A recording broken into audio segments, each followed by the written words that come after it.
Bom dia a todos. Eu sou a Amanda, eu sou estudante do 9º período de Medicina da Unifimes, e juntamente com a Isabela, nós vamos falar hoje sobre a úlcera péptica. Então, o que seria a úlcera? As úlceras, elas são definidas como a perda de uma parte superficial de um tecido, geralmente das mucosas, que vai evoluir para a submucosa, que reveste a parede interna de algum dos órgãos, principalmente o digestivo, formando assim uma lesão. Lesões mais superficiais são definidas como erosões, pois não atingem a camada submucosa e, portanto, não deixam cicatrizes. Em relação à úlcera péptica, elas constituem soluções de consanguinidade da mucosa gastrointestinal ao efeito corrosivo do ácido clorídrico e da pepsina. Por mais de um século, a úlcera péptica ela foi considerada uma doença de evolução crônica e de etiologia desconhecida, com surtos de recidiva e períodos de acalmia. A gente vai falar posteriormente sobre H. pylori, então vamos deixar para depois. Só que ele tem uma grande relação hoje com a questão da evolução da úlcera péptica. Vou passar só esse slide aqui rapidinho. Então, em relação à epidemiologia, a prevalência da úlcera péptica ela vai ser variável em diferentes regiões do mundo, sendo que as úlceras duodenais elas predominam mais em populações ocidentais, enquanto que as úlceras gástricas vão predominar na região da Ásia, especificadamente no Japão. Apesar da redução da incidência da doença ulcerosa péptica, ainda estima-se que 50 mil novos casos e 4 milhões de recidivas ocorrem a cada ano nos Estados Unidos. Em relação à úlcera péptica, ela é mais comum.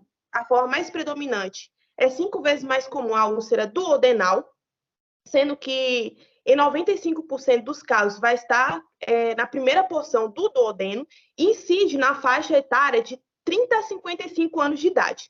Já a localização da úlcera gástrica, ela é mais localizada na região do antro gástrico, cerca de 80% na curvatura, na pequena curvatura, no epitélio gástrico secretor.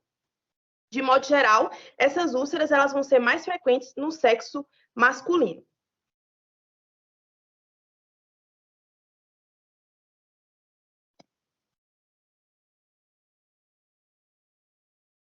Em relação à etiologia, vai existir o fator genético, que é provavelmente muito importante quanto ao fenótipo secretório de determinada população, não só pela variação na população de células parietais, mas também pelo limiar de sensibilidade das células envolvidas no processo secretório gástrico.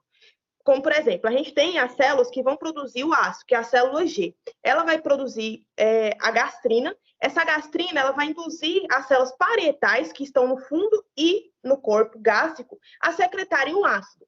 Sendo que também tem a ação das células enterocromafins, que vão produzir a histamina, que também vai estimular a produção gástrica, né, ácida.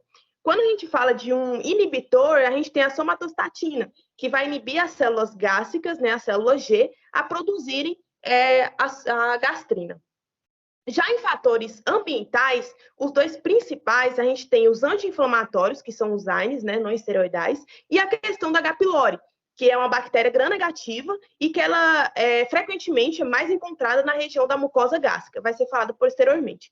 Mas por que dos AINES, né? A gente tem as prostaglandinas presentes na região gástrica e quando a pessoa ela faz esse uso contínuo do AINES, vai haver a diminuição da produção de prostaglandinas e, consequentemente, vai diminuir a produção de muco, então aquela camada ela vai ficar desprotegida, boa para a proliferação, principalmente do H. pylori. Se a gente não tem muco, a gente não tem proteção. Em relação à fisiopatologia, é uma coisa bem complicada, só que pode ser, né, considerado um desequilíbrio entre os fatores de defesa da mucosa e os fatores agressivos. A gente tem a questão da agressão, que é os AINES, o H. pylori, o próprio ácido. A questão da defesa, que é o muco, bicarbonato, o fluxo sanguíneo, a camada surfactante, o epitélio de revestimento e a reparação, que vai ser a angiogênese, a proliferação celular e os fatores de crescimento. Quando há esse desequilíbrio dessa regulação, tanto do ácido quanto da produção da gastrina, vai ocorrer justamente como é que se diz? Fugiu a palavra agora. Aparecimento da úlcera. Fugiu a palavra. Em relação ao quadro clínico, a maioria dos pacientes vão ser assintomáticos. Mas quando eles apresentam sintomas, eles vão ter uma dor abdominal, geralmente é mais epigástrica, vai ter também uma pirose localizada no epigástrico e náuseas e vômitos. Há também aqueles pacientes que têm uma perda de peso e tem outros que têm aquele claque, ou seja, ele vai acordar à noite sentindo dor. Esse claque, ele é mais comum em úlceras duodenais. Deixa eu só voltar aqui. Diagnóstico. Então, como é que a gente vai fazer o diagnóstico? O diagnóstico ele é clínico, contudo, a gente vai fazer a endoscopia digestiva alta, que é o padrão ouro. Essa endoscopia a gente vai realizar para ver os fatores que estão desencadeando. Por exemplo, descobrir se tem a presença da bactéria H. pylori presente naquela região. Lembrando que as úlceras duodenais elas podem acontecer em qualquer região, contudo, né, do digestivo, contudo, ela é mais comum no estômago, duodeno ou em ambas as partes, tá? A gente tem também o exame histopatológico, que é o padrão ouro, para controlar a questão do H. pylori. A gente também tem um exame radiológico constatado e tem a questão da gastrina. Essa gastrina ela é pedida em casos atípicos, na qual há múltiplas úlceras gastroduodenais, úlceras refratárias recorrentes ou localizadas, né, na porção duodenal ou não associada ao H. pylori ou Alzheimer. Quando a gente fala deixa eu só voltar nessa imagem aqui, da úlcera gástrica e da úlcera duodenal, a gente tem que saber diferenciá-la. O que acontece? Na úlcera gástrica, a pessoa, ela não dói, só que ao comer, é como se ativasse aquela úlcera e a pessoa começasse a sentir uma dor desconfortável. Então, a gente é falado em 4 tempos. Não dói, come, dói e passa. A dor é precipitada, então, justamente pela comida. Já na úlcera duodenal, a dor é em jejum. Então, a pessoa, ela tá, é o que eu falei do claque, ela tá sem comer, de madrugada, geralmente, ela acorda com dor. É o efeito rebote do bicarbonato. Então, é 3 tempos. Dói, come e passa. Aí tem uma questão interessante em relação, assim, que a gente tem muita dúvida, na maioria das vezes, se a úlcera pode se transformar em câncer. Não.